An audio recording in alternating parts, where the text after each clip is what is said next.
Magandang araw sa ating lahat. Kami ang pangkat na gagawa ng parol.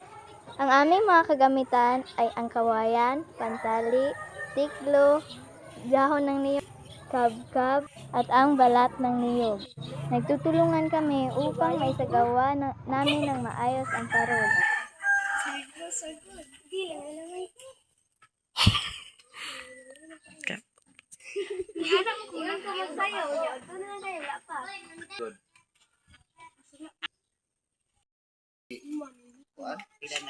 Ano na?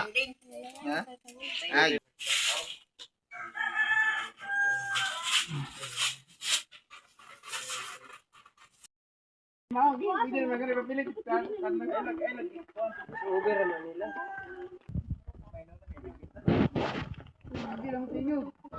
Sa aming mga magulang, nais naming magpasalamat sa inyong gabay at suporta sa pagsasagawa namin sa gawain. Maraming salamat po sa aming gurong tagapagpayo, Ginoong Rodelick C. Hulaton, sa paggabay upang maisagawa namin ang parol na ito. Maraming salamat din sa aming ulong guro, Ginoong Rex P. Sirad, sa kanyang pahintulot upang makasali kami sa paglipalak na ito.